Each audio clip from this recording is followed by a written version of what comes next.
The value is absolutely manifold throughout the whole process. It's in the design thinking at the beginning, but it's in the ability and the expertise to actually turn it into a building. And I just think that most people don't understand the process and the complexity of the process. The Art of Living, a podcast for Brickworks building products, presented by Tim Ross.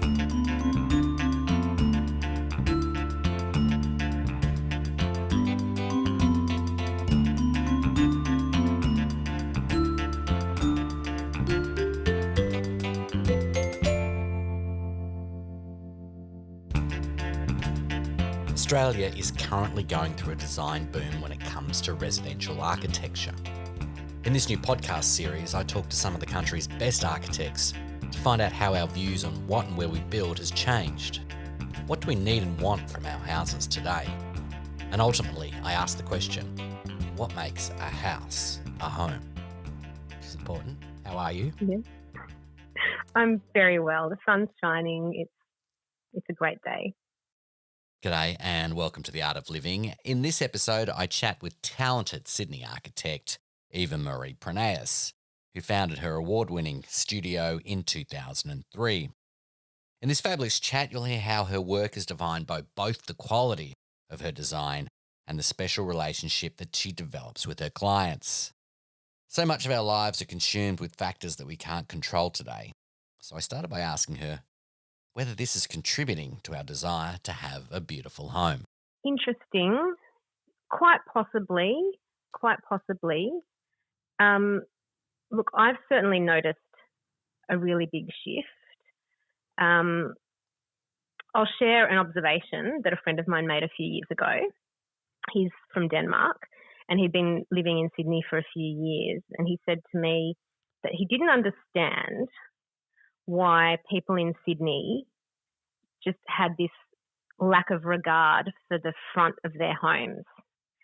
And then he'd see, someone starting some work on their house and painting the front of their house and improving it. And then all of a sudden there'd be a sold sign out the front. And he just said, why don't people in Sydney do things for themselves? Why do they only ever renovate to sell?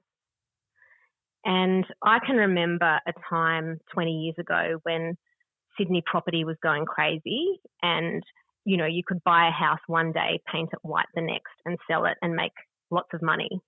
And I think there seems to be, there was a perception that a house is an investment and it needed to be a good investment, so you needed a return on your investment.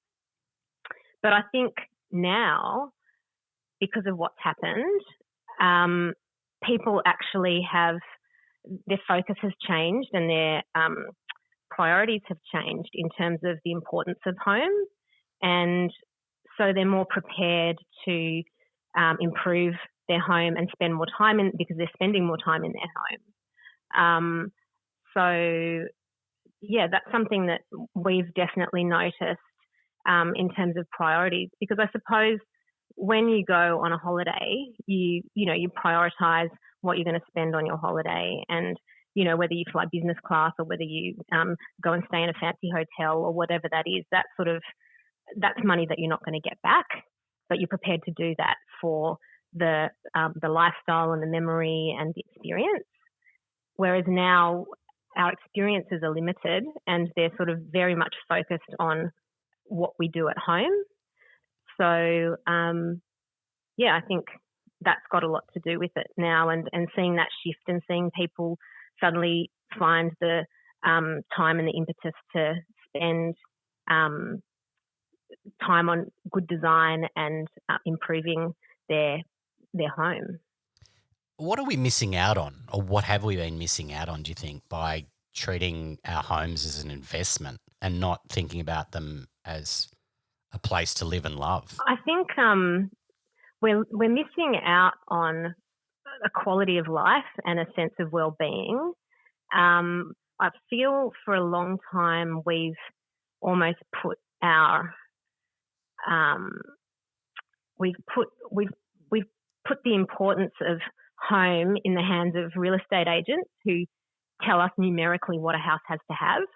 So if it's got this many bedrooms, then it has to have this many bathrooms and this many car spaces and a pool or whatever it needs to have. When really we need to really think about what's important about home. And, do we actually really need all the bedrooms to have en suites? Do we want our kids, our teenage kids, to have an ensuite where they just hide and a really large bedroom where they spend all their time and don't come out and spend time with the family?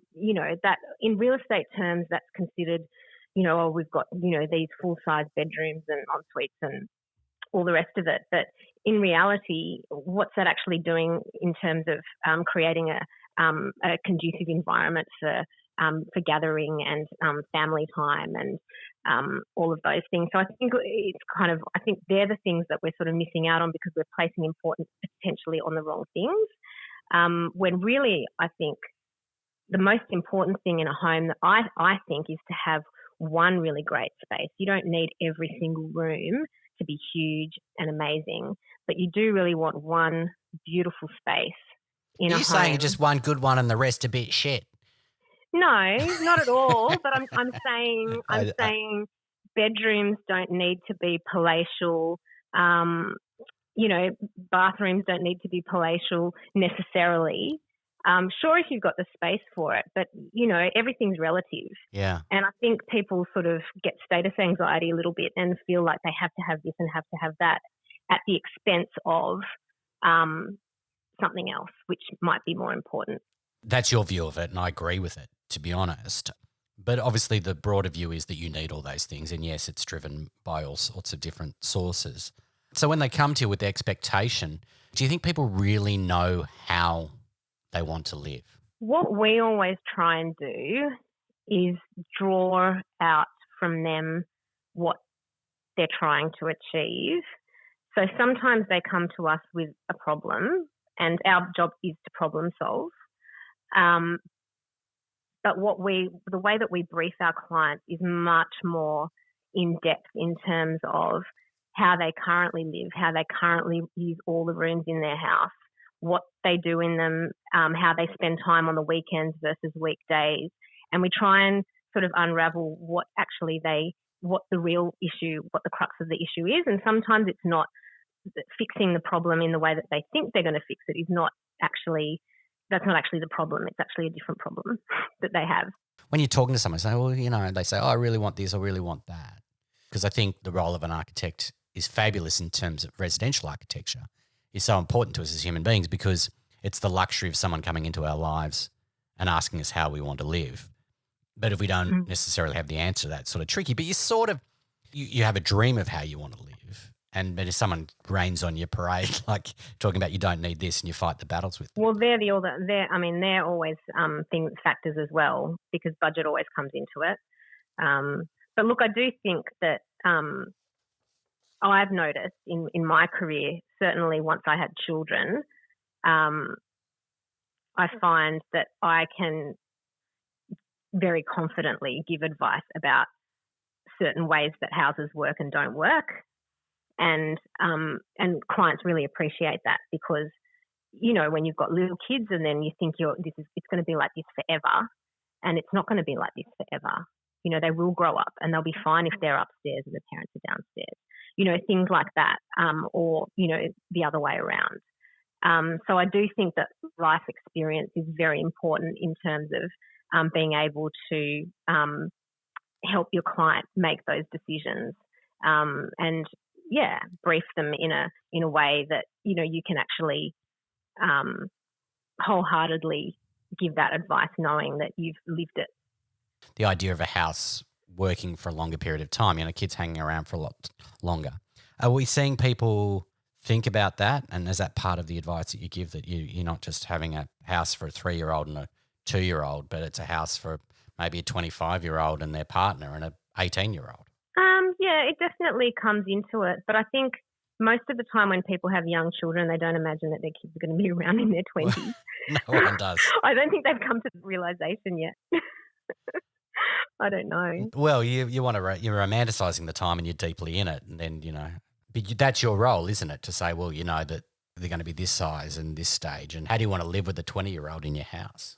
Yeah, absolutely. And I think that's part of what we do all the time because we're thinking on a number of levels. Like the thinking is 3D as much as the actual design is. So it's about sort of kind of staging things and figuring out how a particular design works at the moment and how it can be flexible enough for later on to convert into another arrangement. So, I mean, parents living at home is another one. Sometimes you might have 3 generations. Like these days, it's quite common to have 3 generations in a home, again, at some point. So you have to be able to plan for that as well. In terms of what people want from their homes, what do you think people want now that perhaps they didn't want 18 months ago? Well, I mean, the obvious one is home office. I think everyone's, and that's something that I think is potentially, it's one of the really positive things that's come out of all of this, that potentially, a few years ago, people were really trying to have a flexible work environment and be able to work from home. They didn't really know what that would look like. And now we've kind of all been forced, or the lucky ones have been forced into it. And we can see that it does actually work. And, employers are realising that they can actually run their business with their employees working from home offices. And originally it was just about working mums, and now it's working parents, and it's great in that respect. So I think, a lot of people might not go back to a 5-day work week in the office. They might be, working from home a couple of days a week or maybe more, and they need their house to accommodate that. So do you think you get a situation where that home office, potentially might have been something that was, down the bottom of the list or gets the least amenity in some ways? Is it getting pushed up, in terms of maybe having the best outlook in some ways because you're spending the most time in there? Are we seeing that? Is there a request for that yet? Not so much, but I mean, that's something that we always think about anyway. So we wouldn't deliver a little, media room with no window as an office. But definitely, I think the house needs to work so that you can have, acoustic isolation because everyone's on Zooms and, you need to be able to do that. But then also, get up and walk away and spend some time in a communal area and then come back to work. I've been speaking to everyone from different capital cities for this podcast about, regional styles of architecture. What do you think a Sydney home is like? What is it that defines and I know it's a broad question, but is in terms of how the climate comes into play, a style of living, the answer could be it's just an affordable one. But what do you think a Sydney home is like? Yeah, tricky question, because I think all our clients are so, like in terms of aesthetics, I think it's a tricky question because we're so incredibly, what's the word? We're just exposed to everything now so easily, whereas 20 years ago, architects didn't even have websites. So to see what people were doing, you had to wait for your Architecture Australia magazine to come in the post. But now we're exposed to everything and it's fast. So I think in terms of aesthetics, I don't know that there necessarily is a style, but I would say, I mean, Sydney's all about the climate. We have amazing weather, and so, obviously it's about getting the basics right in terms of just basic design principles and designing a passively for sunlight and getting the right orientation and all of those things. More than anything, it's about sort of living indoors and outdoors at the same time. So, hopefully in Sydney, when you design big banks of glass, they're open for half the year and people actually open their doors and live the way that the design was intended, rather than just sitting inside with air conditioning on. But yeah, I think that's the beauty of Sydney. I've got the doors open today, and it's lovely to be able to do that for so much of the year. This is The Art of Living. For more fresh and inspiring architectural content, head to the Brickworks website.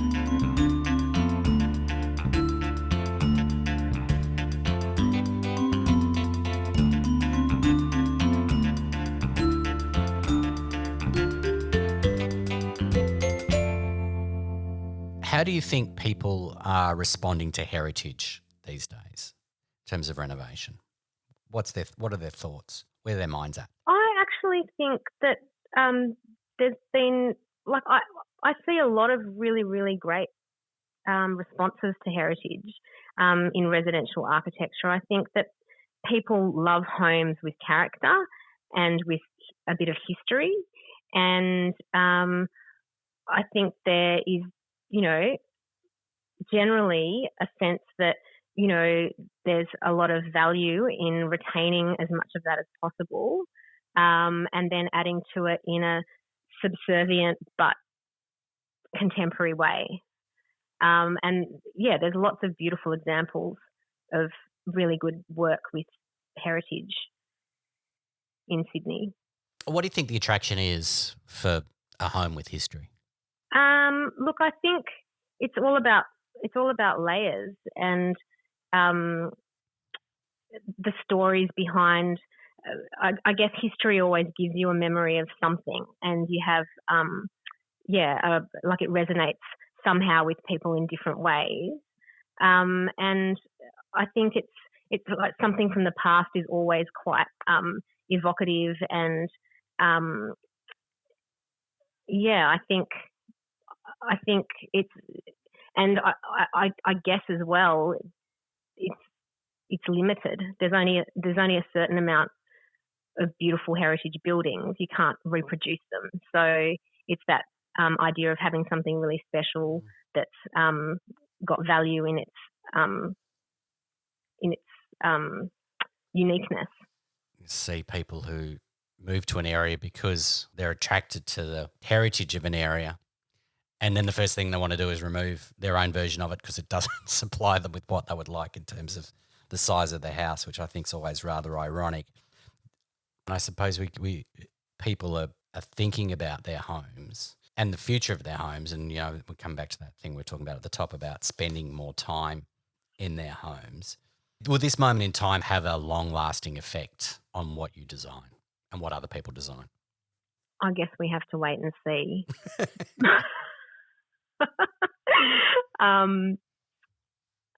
There's definitely more that idea of the accessibility of good design means that the more people appreciate good design, then obviously that will continue, because it's something that you share with your family, and it's something that you share with your friends, and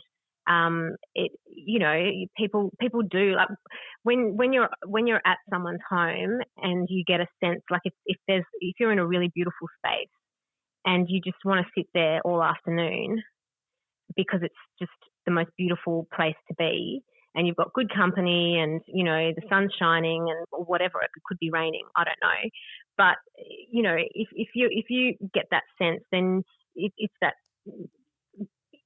design is something that you can't often put your finger on, but it's a feeling. And once you have that, then you kind of start to get an understanding of the difference between one space and another space, and think about why. And so I think that the more good design there is, the more it will continue.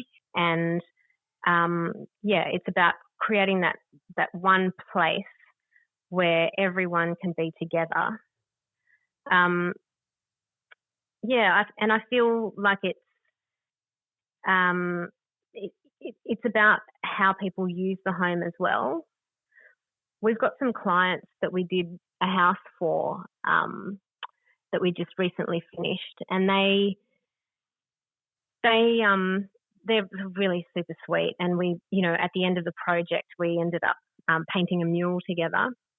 on one of their walls, and it was just a lovely afternoon with the builder and us, and everyone had a go. And anyway, now I follow them on Instagram, and I just love seeing the photographs that Elizabeth posts. And they've got this, during the project, they got this Bengal cat. And it was like a big thing during the whole project. And then all about how, the cat can't choose this carpet because the cat's going to wreck it. And, this particular sofa. And, it was really, it was all about the cat and the furniture. And now she posts these photos of the cat, and it's hilarious, the little spots that this cat finds to explore. And there'll be highlight windows, and there'll be a photo of the cat on the other side of the window. And and just, I don't know, it's about, it's just so sweet to see the joy that she's getting out of the cat enjoying the home. Yeah. I mean, cats know architecture, obviously. They sure do. I mean, that's just a little anecdote, but I kind of quite like sort of seeing how people enjoy their home afterwards. That's like a really important part of the whole process for me. Is there a chance for people who are buying something in Sydney to get an architect and get them to do something and it be affordable? Yes. I think, look, I would always say yes, and this is why I always find it so hard to turn work away, even when, the budgets aren't huge, because as I said, I really do genuinely believe that if somebody approaches an architect and they want to go through the process and they value the input of an architect, then they should be able to have it. But I think they need to prioritise and they need to listen to their architect, because certain things that they feel are really, really important, they might not be able to have on a limited budget. So, multiple bathrooms and particular finishes, and like there needs to be a lot of trust in the architect, and that's often really, really difficult. And the other thing is that just because something is, or a budget is low, it doesn't mean that it takes any less of the architect's time to do it. And I think that's the difficulty, because often people might look at the architect's fee versus the budget and then just say, well, if I just try and go down another path, there'll be much more money to spend on the build. So I think that's the difficulty there. And I don't have a solution for it. Yeah, I mean, sometimes I think architects haven't been great at being able to explain where the value is. Where do you think the value is? The value is absolutely manifold throughout the whole process. It's in the design thinking at the beginning, but it's in the ability and the expertise to actually turn it into a building. And I just think that most people don't understand the process and the complexity of the process. So that's why they can't get a handle on the numbers. And, do it yourself. Those reality shows on TV make it look really easy, but they don't actually spend any time on the design part. You never actually see any conversation about that. It's all about throwing finishes and, fancy styling at the end. And really, like the value, there's so much value all the way along, even in terms of at the very beginning of a process, perhaps having a builder that is going to be the right builder for this project, and working with the builder early on so that you can manage the cost all the way through. That's something that an architect can do, and make sure that there's a really great outcome at the end. But it's difficult if you haven't been through that process before, I suppose, to trust somebody to say, okay, we're putting our trust in you to get this project built, and we're going to take your advice, even though we really feel like we should be doing this or that. It's a huge leap of faith, and I hear more conversations about people and their fabulous relationships with the architects rather than soured relationship with an architect. Mm. Why do we not value the actual process of just engaging someone to work on what really is the most important thing in your life that you'll ever build, and it's your shelter? Why isn't that simple act of the initial process of meeting and deciding valued more or highlighted more? Look, possibly it goes back to that question about investment and, are you really doing this for yourself and your own family and your own well-being, or really is this an investment opportunity? And if you're looking at it like that, then I had a client the other day sort of saying, look, this isn't an issue, like in terms of the cost. The cost isn't the issue.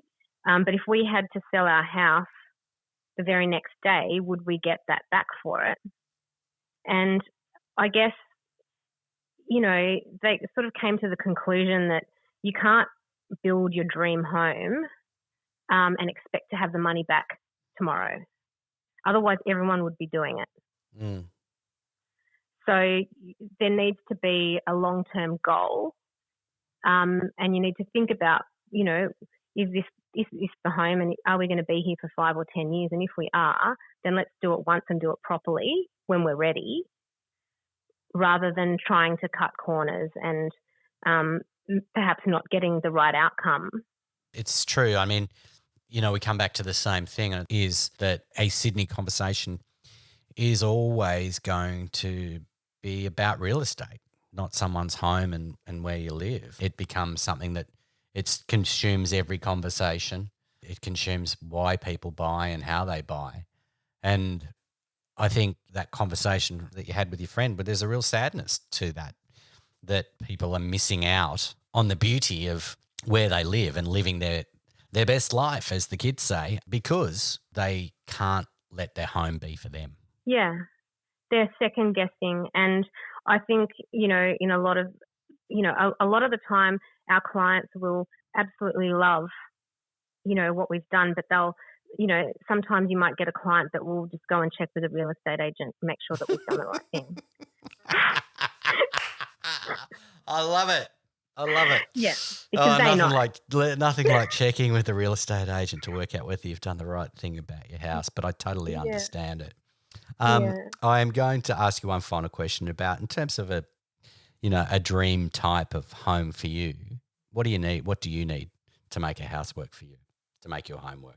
What we're most proud of, and what I'm most proud of as an architect, is the whole process, and the fact that we can start a project with people that we don't know or barely know, and end up at the end having created something for them and something really special that we have in common with them.